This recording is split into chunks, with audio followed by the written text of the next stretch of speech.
ધાનેરા ધાખા ખાતે યજ્ઞોપવિત જનોઈ સંસ્કાર કાર્યક્રમ યોજાયો। 80થી વધુ બટુકોએ ધારણ કરી જનોઈ।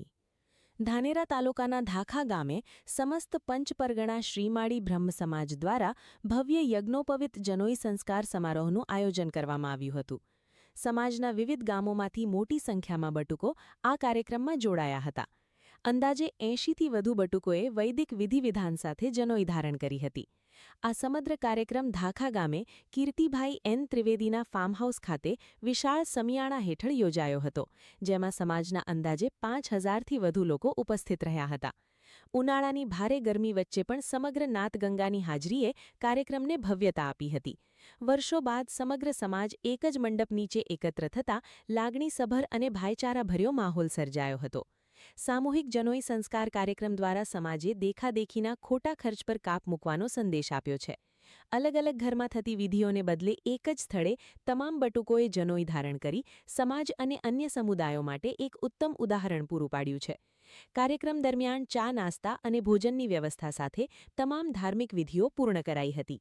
સમાજના અનેક સામાજિક અને રાજકીય આગેવાનો પણ ઉપસ્થિત રહ્યા હતા। કાર્યક્રમમાં સમાજની એકતા જાળવવા તેમજ શિક્ષણનો વ્યાપ વધારવા માટે હાકલ કરવામાં આવી હતી। સમસ્ત પંચપરગણા શ્રીમાળી બ્રહ્મ સમાજ ધાખા આયોજિત આજે સમૂહ જનોઈનું આયોજન કર્યું હતું। આ સમૂહ જનોઈમાં લગભગ 85 બટુકોએ ભાગ લીધો અને આખા ગુજરાત અને રાજસ્થાન ભેગા થઈને લગભગ 4000ની વસ્તી હાજર રહી। આ બટુકોને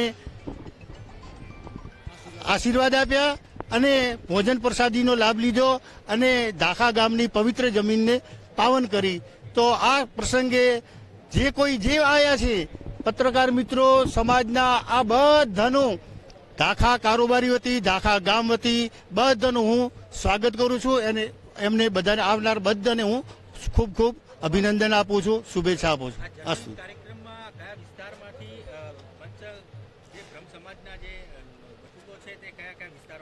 લગભગ ગુજરાત અને રાજસ્થાન બે વિસ્તારના જ છે। પછી ભલે બોમ્બે રહેતા હોય પણ આ બાજુ ભીનમાળ છેલ્લો અને આ બાજુ ધાનેરા સુધી મુંબઈ ભેગો।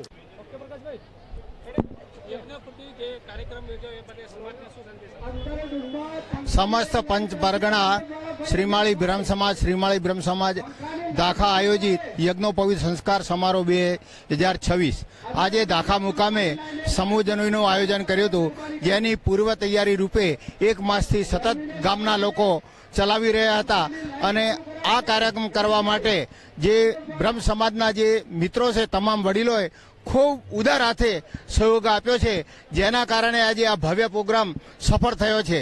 જે કાર્યક્રમનું સ્થળ નક્કી કરવામાં આવ્યું હતું એ પણ કીર્તિભાઈના ખેતરમાં, કારણ કે અમને કોઈ આવું સેફટીવાળું સ્થળ કોઈ દેખાતું નહોતું એટલે આપણે એમની પસંદગી કરી। એમને પણ પોતાનો પાક જતો કરી અને સ્થળ આપ્યું, એટલે એમનો પણ ખૂબ ખૂબ આભાર। આજના આ કાર્યક્રમની અંદર જે 85 બટુકોએ ભાગ લીધો છે એમનો અને એમના વાલીઓનો સૌપ્રથમ હું આભાર માનું છું। ત્યારબાદ જે લોકોએ ઉદાર હાથે જે ફાળો આપ્યો છે અને એ ભવ્યથી ભવ્ય કાર્યક્રમ પૂર્ણ થયો છે એના માટે તમામ દાતાઓ શ્રીનો પણ સહયોગ ખૂબ ખૂબ આભાર માનું છું।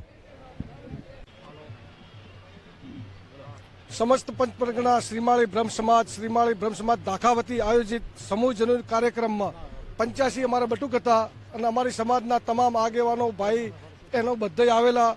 ભોજન પ્રસાદ અને સમૂહ જનોઈનો અમને બધાને ધાખા વતી આ કાર્યક્રમ રાખેલો, બાકી તો કાર્યક્રમ આખી સમાજનો। અને અમારા કાર્યક્રમમાં 4000 જેવી વસ્તી આવી।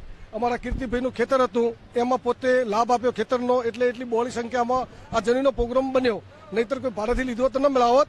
અને ધાખાવાનો ઉત્સાહ હતો કે આ વખતે અમારો પ્રોગ્રામ ધાખમ કરવો। અમારા કીર્તિભાઈનો, મુકેશભાઈનો, કીર્તિભાઈનું ખેતરમાં સહયોગ આપવાથી કીર્તિભાઈ આ વખતે ખેતરમાં વાવેતર ન કર્યું, એમને સમૂહ જનોઈ બનાવવા માટે આખી જમીન પડી રાખીને એમને લાભ આપ્યો અને આખા ગામનો ઉત્સાહના કારણે આ કામ થયું। સમૂહ જનોઈનો પ્રોગ્રામ પટ્યો ભાઈ।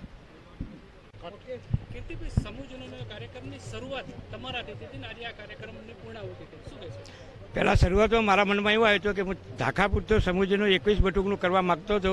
પછી સમાજની ધાખા ગામની મિટિંગ કરતો ગામજનોની એવી રજૂઆત આવી કે આપણા ગામનું આયોજન કરીએ એટલે સમાજમાં એક ખોટો મેસેજ જાય, એના માટે મેં પંચ પરગણા સમાજ શ્રીમાળી બ્રહ્મ સમાજનો મેં મોટો પ્રોગ્રામ કર્યો છે અને સતત 2 મહિના 60 દિવસથી બધા કાર્યકર્તાનું યોગદાન છે અને લોકો ઉદાર દિલથી પૈસા આપ્યા છે, દાન આપ્યું છે અને અમે ઉદાર દિલથી વાપર્યા છે. એ બદલ ખૂબ ખૂબ ધન્યવાદ.